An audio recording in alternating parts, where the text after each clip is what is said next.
Hello दोस्तों, कैसे हैं आप सभी। मैं बीके सिंह आप सभी का मैथ विद बीके सिंह में स्वागत करता हूँ। मैं आशा करता हूँ कि आप सभी स्वस्थ होंगे, मस्त होंगे, अपनी पढ़ाई और सेहत का अच्छे से ख्याल रख रहे होंगे। तो आज हमारा थर्ड मार्च का ये द हिंदू का वोकैबुलरी सेशन रहने वाला है और इसमें आप देखेंगे कि अपन लोग वोकैबुलरी याद करते हैं 10 और उसका सारा का सारा सिनोनिम्स भी याद करते हैं। तो देखो, आज थर्ड मार्च है और थर्ड मार्च के लिए एक डे सेलिब्रेशन किया जाता है। तो अब कोई भी वीडियो स्टार्ट करने से पहले जो आज का दिन है उसके लिए सेलिब्रेट करा जा रहा है। तो ये आज का world wild life day, world wild life day है। आज 3 मार्च को ये सेलिब्रेट किया जाता है, 3 मार्च को। तो ये आपको रखना चाहिए क्योंकि कोई भी एग्जाम में ये डायरेक्टली या इनडायरेक्टली वे में पूछे जाते हैं। और ये सेलिब्रेशन का किसके द्वारा किया जाता है, तो इसके लिए मैं एक न्यूज कर लेता हूँ, थोड़ा सा करते हैं। तो ये सेलिब्रेट किया जाता है आपके किसके लिए और कौन इसे सेलिब्रेट करता है और इसका क्या थीम था। तो देखो, द यूनाइटेड नेशनल असेंबली, ये एक ऑर्गेनाइजेशन है, national general double S assembly. तो ये इससे करती है आपकी UNGA, इसके द्वारा ये ऑर्गेनाइज कराया जाता है। और देखो, 3 मार्च है और इसके लिए एप्लीकेबल कौन है, ये। और 2021 का आपसे डायरेक्ट पेपर में पूछा जाता थीम। तो थीम क्या है इसका इस बार का 2019 का, तो इसका थीम है forest and livelihood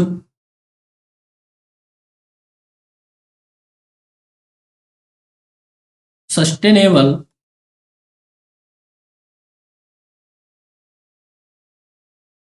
people and planet.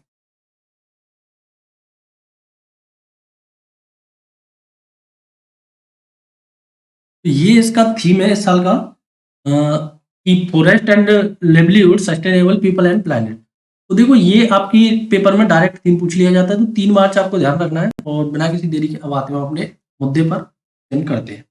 तो देखो, नेक्स्ट पहला वर्ड है आपकी जो स्क्रीन पर, उसे आप बोगस बोलेंगे। और बोगस का मतलब होता है आपका जाली, जाली या नकली। देखो, जो भी चीज कोई फेक है उसे आप क्या बोलते हैं, बोगस बोलते हैं, जाली या नकली। जाली, जाली नोट आपने देखे होंगे कि भारत में काफी जाली नोट भी प्रचलन में आ जाते हैं। थोड़ा कुछ हुआ, जाली नोट आ गए। तो इसके सिनोनिम्स है फैक्टिटियस, माने होता है देखो बनावटी या काल्पनिक, इसके लिए काल्पनिक ज्यादा यूज होता है। स्पूरियस माने नकली, फेथलेस जिस पर कोई विश्वास ना करे। आर्टिफिशियल और इल्यूसिव माने होता है भ्रामक, जिससे किसी को भ्रम उत्पन्न हो जाए। तो ये होते हैं आपके किसके वर्ड, ये होते हैं आपके बोगस के। नेक्स्ट वर्ड है सेडिशन। सेडिशन माने होता है राजद्रोह। देखो, राजद्रोह के लिए हमारे IPC इंडियन पिनल कोड में धारा 124 है, उसमें राजद्रोह की परिभाषा दी गई है। और देखो, राजद्रोह की परिभाषा दी गई है, लेकिन ये विदेशी के टाइम से, ब्रिटिश के टाइम से। ब्रिटिश लोग तो इसे हटा चुके हैं, लेकिन अपन लोग भारतीयों ने अभी इस पर कोई काम नहीं किया है। क्योंकि देखो, राजद्रोह की परिभाषा आर्टिकल 19A या फिर 19B या 19C के जस्ट अपोजिट है। तो इस पर भारत सरकार ने अभी कोई विचार नहीं किया है, क्योंकि देखो आर्टिकल 19A आपको बोलने की स्वतंत्रता देता है और 124A आपको बंद करने की स्वतंत्रता देगा राजद्रोह में। तो इस पर ज्यादा चर्चा नहीं करेंगे, लेकिन आपको ध्यान रखना चाहिए 124A आर्टिकल किस वजह से पिक्चर है। देखो, किसान आंदोलन चल रहा है तो काफी लोगों ने इसके बारे में बोल दिया और मीडिया से प्रचार कर दिया है, उस कारण उन पर राजद्रोह की धारा 124 लगा दी गई है। तो सिनोनिम्स है इसके इंसर्जेंसी, रिवोल्ट, अपराइजिंग। तो ये इसके सिनोनिम्स है राजद्रोह के। तो देखेंगे नेक्स्ट वर्ड है हमारा होर्डिंग। तो देखो, होर्डिंग के काफी सारे मतलब होते हैं, लेकिन यहाँ पर होर्डिंग का एक मतलब लिया गया है जमाखोरी। जमाखोरी किसे बोलते हैं, जैसे कि आपने देखा होगा प्याज की जमाखोरी होती है भारत में काफी हद तक, कि किसानों से खरीद कर एक जगह कलेक्ट कर लिया जाता है, बहुत सारा कलेक्शन हो जाता है और ये बेचते नहीं है। तो मार्केट में जहाँ पर सप्लाई तो कम हो जाती है, डिमांड ज्यादा हो जाती है, फिर उसके बाद उसका प्राइस बढ़ जाता है, उसे कहते हैं आप होर्डिंग। तो इसके सिनोनिम्स है कलेक्शन करना किसी चीज का, डिपॉजिट करना। हीप ऑफ माने होता है, हीप माने होता है ढेर, और हीप ऑफ पाइल ऑफ। अक्मुलेट माने होता है संचित करना।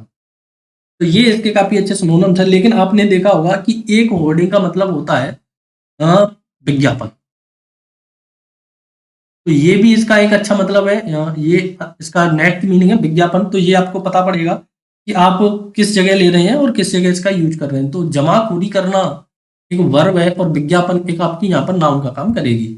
नेक्स्ट वर्ड है देखो आउटलैंडिश। आउटलैंडिश माने देखो जिसकी लैंड बाहर की है, आउटलैंडिश और आउटलैंडिश विदेशी। जो आदमी विदेशी है उसे क्या बोलते हैं आप? आउटलैंडिश बोलते हैं।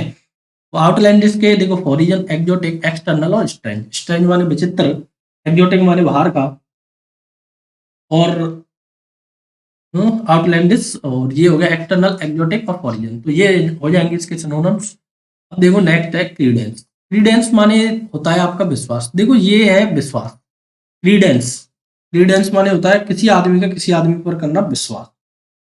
तो देखो क्रीडेंस के दो अर्थ होते हैं। एक अर्थ होता है क्रीडेंस माने विश्वास, और एक अर्थ होता है प्रत्यय।